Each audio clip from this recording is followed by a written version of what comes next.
Mahomes corner pattern left, and it's caught over the shoulder. The sausage has it. 10-5 touchdown, Kansas City. Chiefs rewind. Back to pass, Joe Montana. Looks right, arches a pass into the end zone. A backpedaling, leaping catch. Touchdown! I don't believe what I just saw. Montana Magic is back, alive and kicking. We got our people. Let's light the fuse and kick some ass. First and goal to go at the 6. Montana takes the snap. Back to throw. Looking right. Firing a pass at a leaping grab. Willie Davis. Touchdown Kansas City. Willie Davis made the catch. Curled inside the right pylon. Touchdown Montana Magic. Bury the bones. Clean the skeletons out of the closet.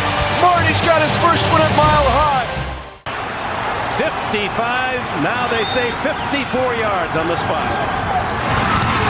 It's up, it's high enough, it is good! Oh my! Kansas City!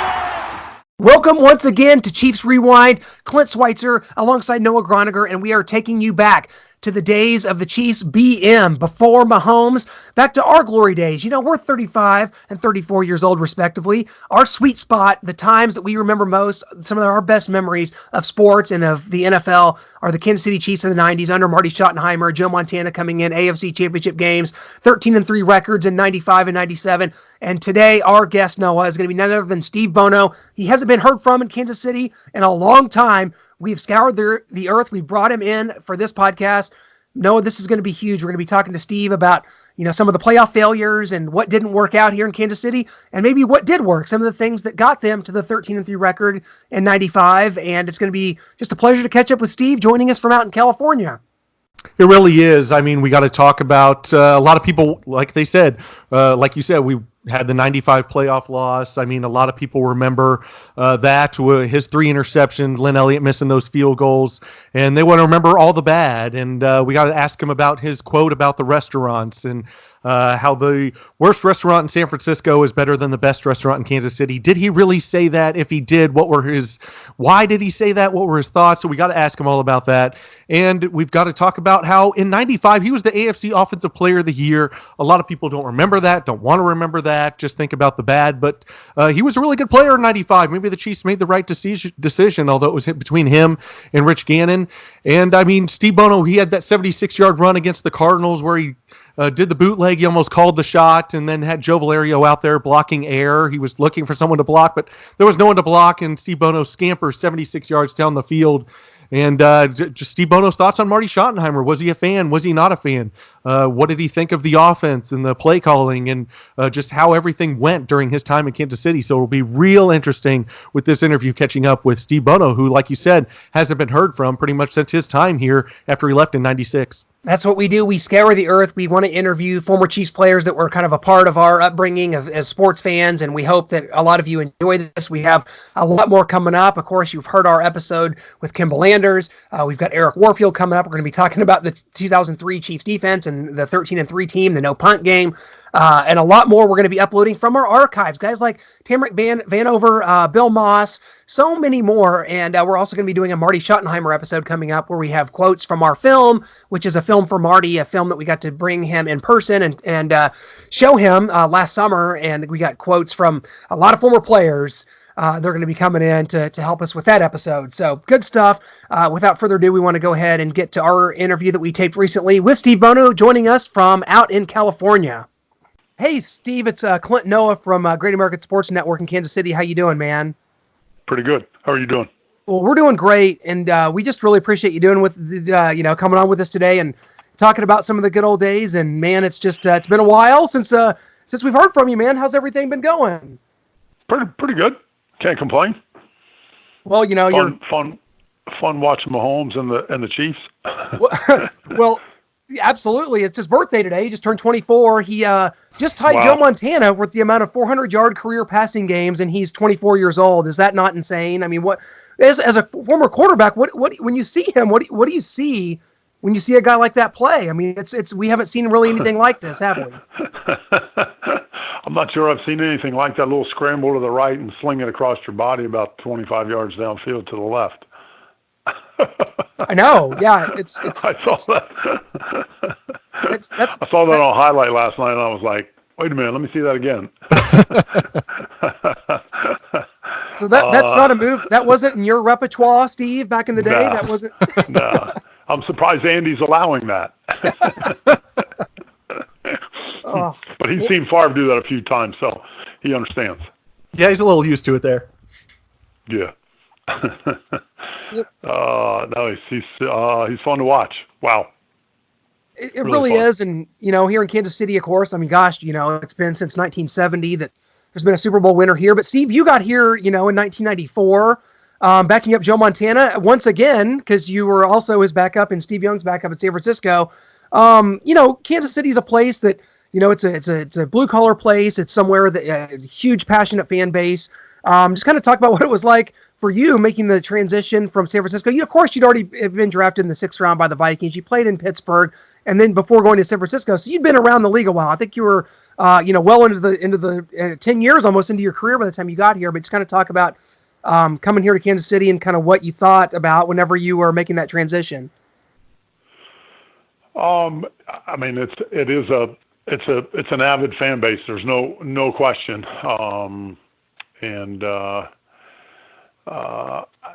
Going there, I hadn't really thought much about the situation, I guess, other than it was, I got traded there and going to be there with Joe. Didn't know how long I was going to back him up, whether it was a year, whether it was 2. And looking for an opportunity to be a starter.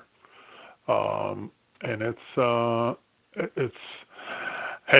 avid place that it's probably the only team in the league where everybody stands during the game and sits down at timeout. So that just shows you right there what it's all about. Well, you wind up having to start in 1994. Joe Montana is hurt for a game, and you come in and have a tremendous game against the Denver Broncos. It was a loss in overtime, but it was a tremendous game for you. Do you think that it was that performance that kind of gave the Chiefs the confidence in you after Joe Montana retired after that season to go ahead with you as the starter? And kind of how did that come about? Do you think, in your mind, were the Chiefs looking elsewhere? Were they trying to draft someone, or was it just pretty much like, hey, when Joe retires, this is going to be your deal? No, I think that was the situation. I knew the offense. Paul Hackett had gone there to run the West Coast offense.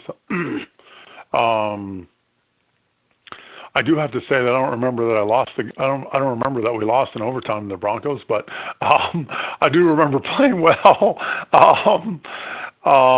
No, it was going to be, it was basically my job or Matt Blunden's job, or they had brought in Rich Gannon.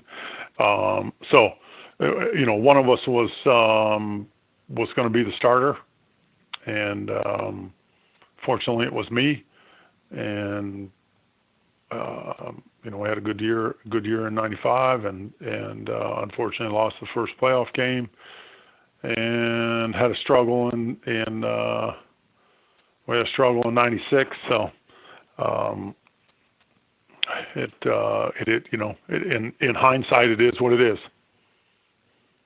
Absolutely, it is. And you get to San Francisco a year after Bill Walsh leaves. I think he retires at the end of '88. George Seifert takes over in '89.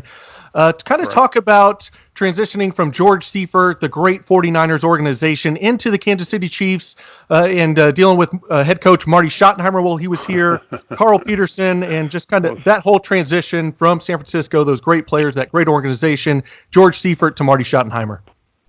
Yeah, it was. I'm not going to lie. It was a struggle. As you had mentioned, I'd been a couple years in Minnesota and a couple years in Pittsburgh, which was a little more, Pittsburgh being a little more like Marty was going to be. I didn't know that at the time. But when I came here, it was, as I always told people afterwards, I had never seen anything like it before I got here, and I hadn't seen anything like it when I left probably until I went to Green Bay or Carolina, which obviously were Mike Holmgren and George Seifert again. But two totally different mentalities. George had been raised under Bill Walsh's system of, how we practiced and how we approached the whole season, games, the overall approach. Marty's was much more rigorous, kind of like I said, out of Chuck Noll, out of Dick Vermeil's, kind of, there's always gas in the tank. Never ending, keep working hard, and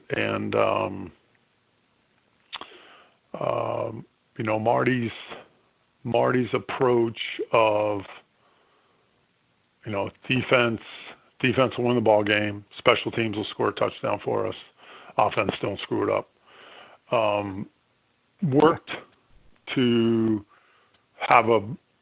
always have a winning record. So Marty was always going to be 9-7 at worst. But as we know, unfortunately, that didn't translate into wins in playoff games.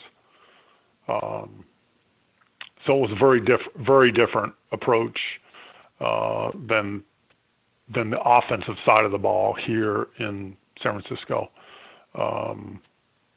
It was, control the ball on offense, whether you were running it or passing it, maintain a drive for 10, 12 plays, score a touchdown at the end of it.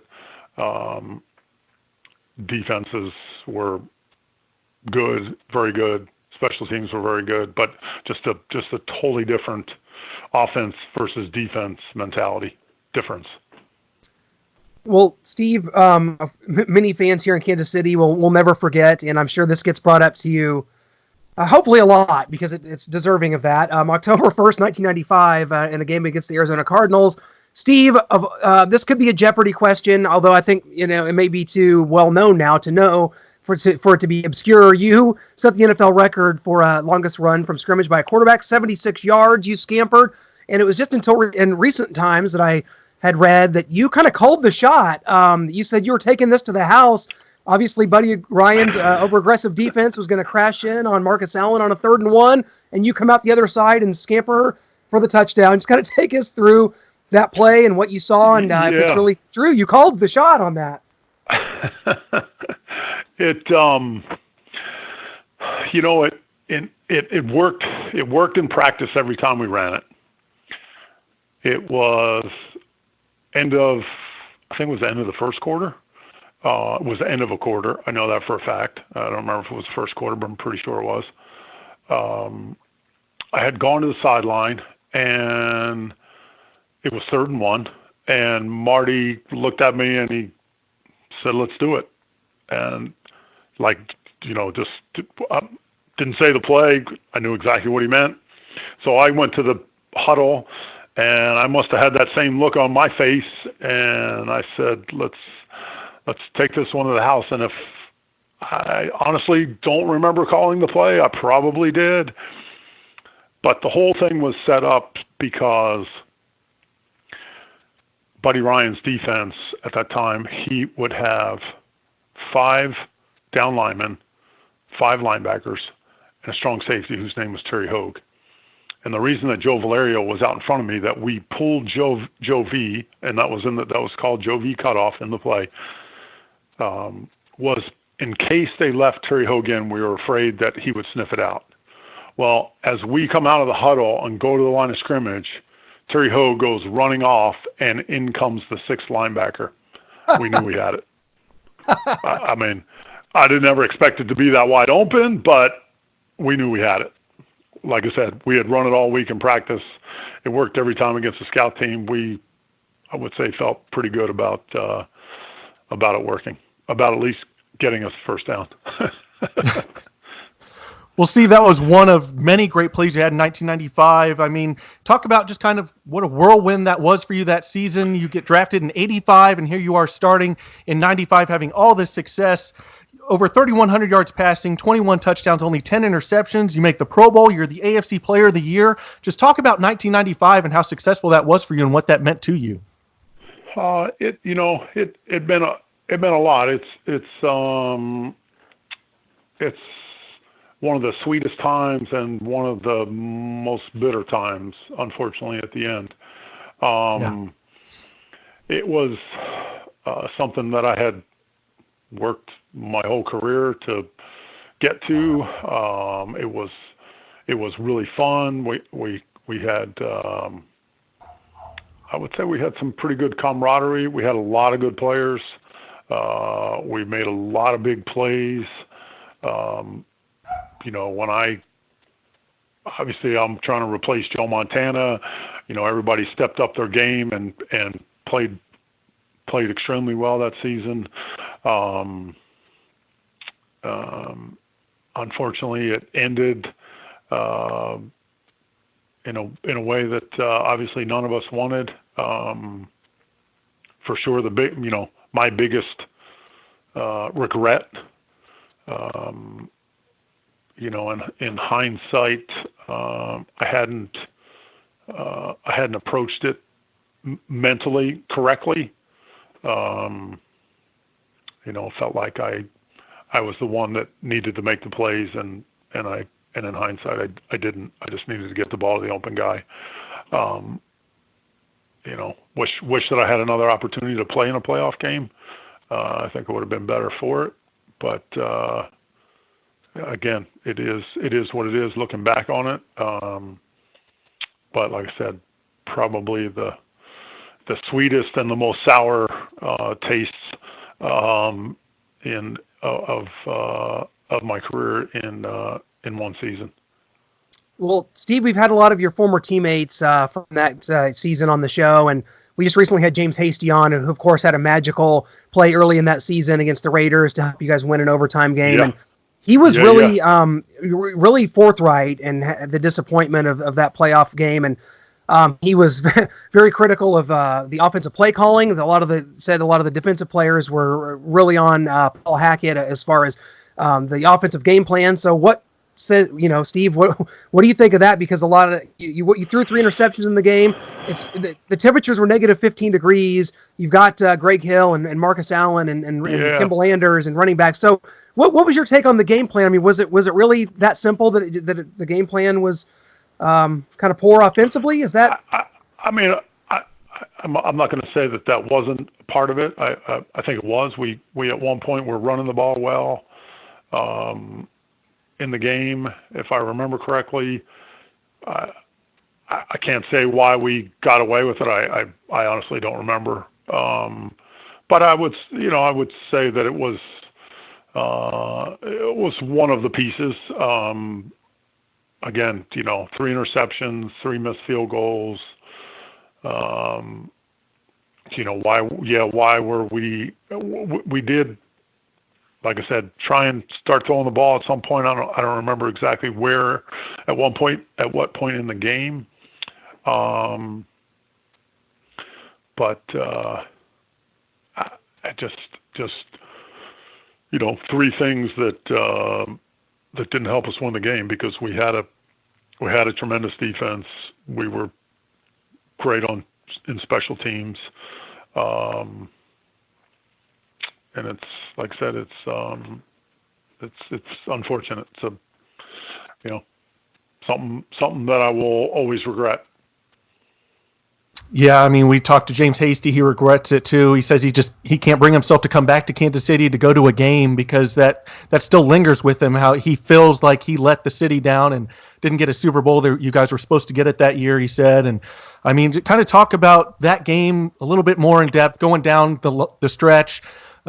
Talk about whether Lynn Elliott missing those field goals kind of weighed on you, kind of dragged you guys down a little bit, just seeing one missed field goal, then the second one, being benched for Rich Gannon at the end of the game. And James Hasty said that after the game, him, Derek Thomas, and Marcus Allen were crying like babies in the locker room. If you saw any of that, just kind of talk a little bit more in depth about it. Yeah, we were all upset. We knew that we knew that we should have won, and with all those, with those three things happening, we still almost did win.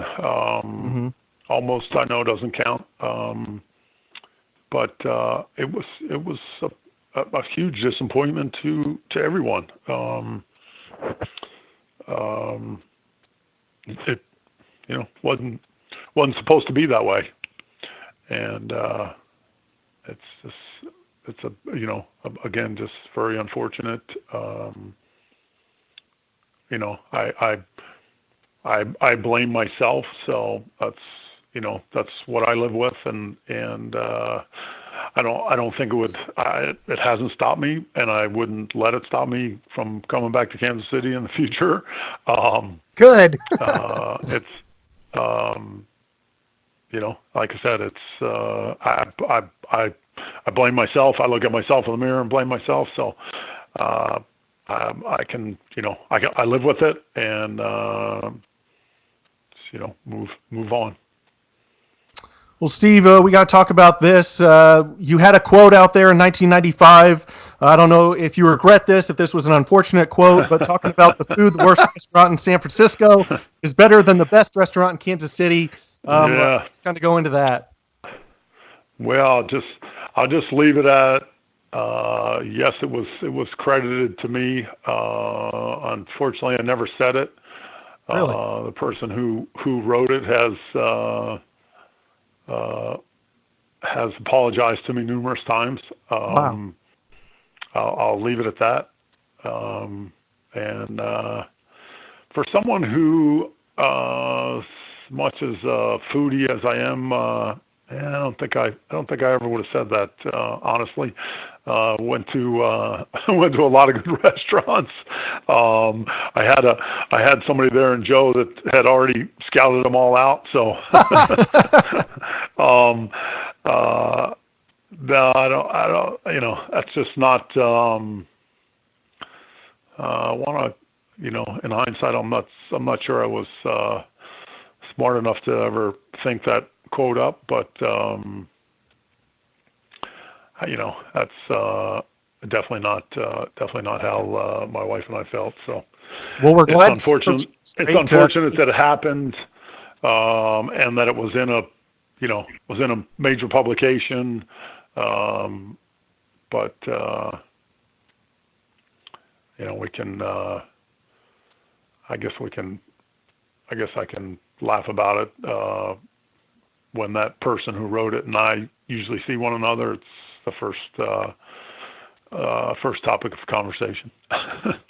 Well, we're glad to set the record straight for any Chiefs fans that are listening to this and may still attribute that to you. They can set the record straight and know that that was not from you.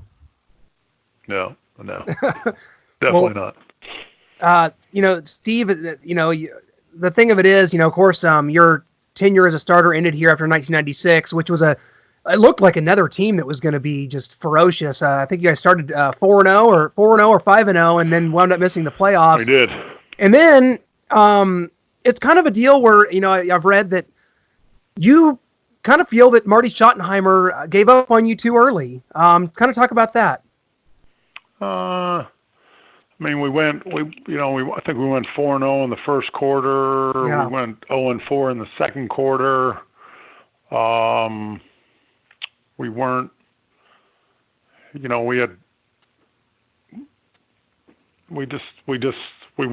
weren't playing as well as we were the year before. I think that with as well as we had played in '95, the thought was don't change anything. '96 will be just as good, and that's in hindsight, probably not the best. We lost. I think we had lost.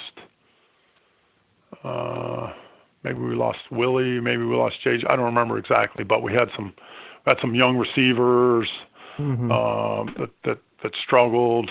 I would say we were. I don't remember exactly, but obviously we were probably still just as good on defense. Offensively, we were struggling. we just didn't play as well. Man, I think the playoff loss from the year before, lingered, and we midway we're 4-4, and I don't remember exactly. After 3/4 of the season, we were probably,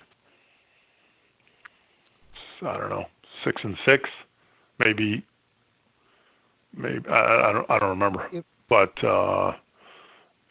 we needed to go to Buffalo in the last game of the season and win, and didn't, unfortunately. I think had we ended up 8-8, we would have made the playoffs. But I had been through a lot mentally at that point, and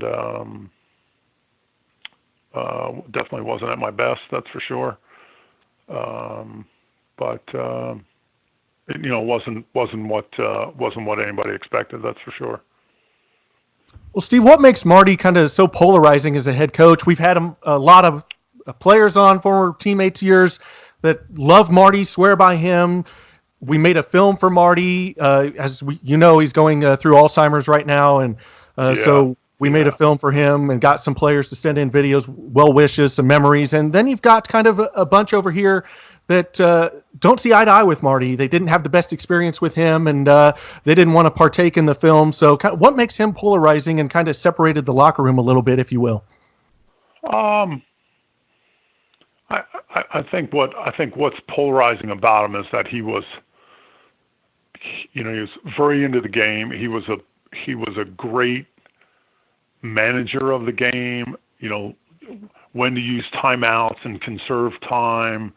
His, obviously, as I talked about earlier, his approach to the game was from the defensive side. So different, tough for a quarterback. I'll be honest. But that I think just his whole approach to how to win games, was and how into it he was, is what guys loved. And like I said, he had his rules as far as how to win games, and we did win a lot of games. There's no question. So I think that was I think that's the positive side of it. The negative side probably, I would say, would mostly come from guys probably on the offense, because his attitude was usually, offense, don't screw it up. Run the ball, control the clock. And again, like I said, in the regular season, that was, that was fine. We were always going to be 9-7, 10-6, but didn't lend itself to winning in the playoffs. So that's my that's my guess as to why some guys are disgruntled with him. But I mean, he was definitely a winner, and like I said, knew how to win games from a coaching perspective. We've also heard from a few players here and there that maybe his mantras got old and they kind of ran dry, as one play at a time, row the boat. I don't know if anything like that, if you noticed anything like that kind of the team was like, okay, we've heard this. I don't really remember those as much. I just remember more of his like I said, his approach to the game. It was always, did we win the field position battle? Mm-hmm. Did we win the turnover battle?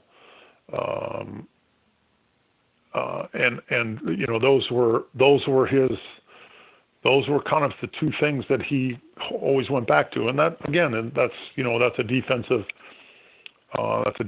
perspective. He always felt that we needed to score 21. If we scored 21 points, we would win. That his defenses like I said, we're going to be good enough to hold a team to less than 21 points, and that, special teams will score a touchdown for us. Oh, well, Steve, yeah. But his, that was, those, like I said, that the approach to the games was always the same. And that won a lot of games. Well, Steve, you wind up retiring from football after a 15-year NFL career in 1999. I'm just talking about kind of the last 20 years, kind of how you've transitioned to the next phase of your, life and career, and kind of what football means to you today as someone that's kind of been out of the game now for 20 years. Just kind of talk about how the last 20 years have been and how you view the game now. Last 20 years have been great. Raised a couple kids that are, 20-something-year-olds, and got to coached high school football for approximately 15 years. Got to coach my son, see them win a state championship. Like I said,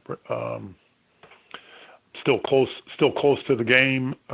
Still actually work for the 49ers part-time, kind of a Really? goodwill ambassador position. Nice. So it's last 20 years, they've been good. Football, what football has afforded me, I'm thankful for, and it continues to. I sit on the board of the 49ers Foundation, so football is still really good to me, and I'm blessed. So I get two young adult children, healthy, successful, wonderful wife. I'm very fortunate. Well, Steve, you played for the 49ers and the Chiefs, kind of your two longest stints in the NFL with two organizations. Talk about some of the teammates you were closest with, had some of the best bonds and relationships with the 49ers and the Kansas City Chiefs. My closest relationship is with Joe, and that spans both teams. I am here, obviously, in the Bay Area, so I see a lot more 49er guys and kind of the group that I work with is technically in the alumni group. So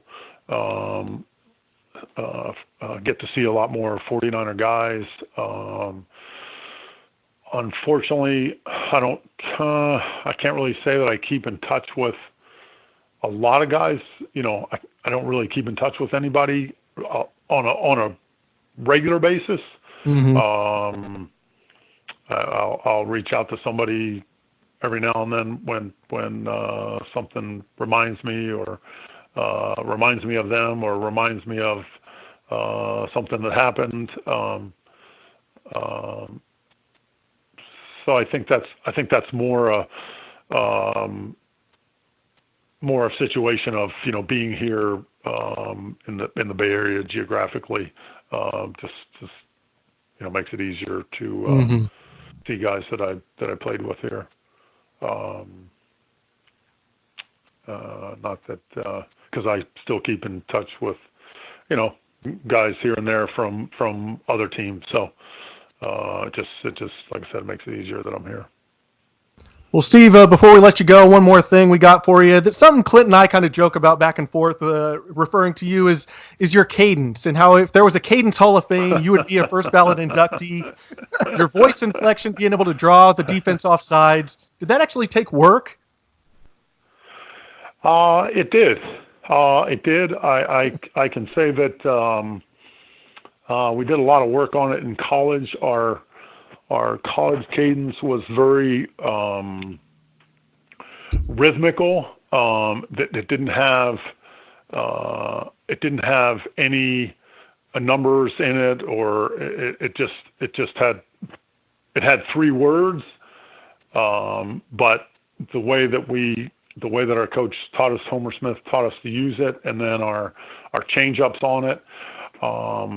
but when I got to the NFL, the person who holds a little spot in my heart is a guy by the name of Archie Manning, who when I was a rookie with the Vikings, and when he retired is basically how I made the team. He's the one that taught me how to use the numbers. You know, you would say it's on 2 or it's on 3 or whatever in the huddle, but how to use the numbers and associate them with the numbers of the play that you called. So, for example, you know, in the 49 in the West Coast system, red right 22Z in on 2. You know, to make it easier, it's 22. That's the protection. It's on 2. Make it easier for everybody else to associate those the snap count with the play. Yeah. And I learned that as a rookie, like I said, and continued it throughout my career, and got good at doing. Actually, I think I got good at doing hard counts. Honestly, running scout teams, trying to get, defensive line coaches saying, "Hey, try and draw them off sides," and on the scout period. I'm sure you got Derek Thomas a few times. Oh yeah. I got a lot of people that weren't too happy about it. My favorite, if I may finish with a little story, my favorite was Chester McLaughlin, God rest his soul. Once in a game in Kansas City, I got him on a hard count, and he basically leapt over the line and smashed me into the ground. And then he helped me up, and he said, "God damn it, Bono, would you stop those long cadences, those hard counts? You're killing me." That's great. That's great. Love Chester. Steve, I tell you what, I can't tell you how much we enjoyed this, and really, in the interest of full disclosure here, Noah and I both, we're 35 years old. This was like our indoctrination of becoming Chiefs fans was, Joe's first year here and then on into your era and enjoying those 90s teams, and everything about that is why we're sports fans today and pretty much why we're in the media today. So I want to thank you for being a part of that, and thank you for the years in Kansas City and for a great. Thank you. Oh, Steve, man, we can't thank you enough. I hope that for the people of Kansas City, they can win a Super Bowl soon. Yeah. I had hoped that they could have done it under Alex, but it unfortunately didn't happen. And hopefully they can do it with Patrick Mahomes. We're hoping for it. We're on our way and reigning MVP, and looks like off to a great start again. Steve, thank you so much again. We'll catch up soon again, my man. We can't thank you enough, and best of luck, my friend. It was an honor. Thank you, gentlemen.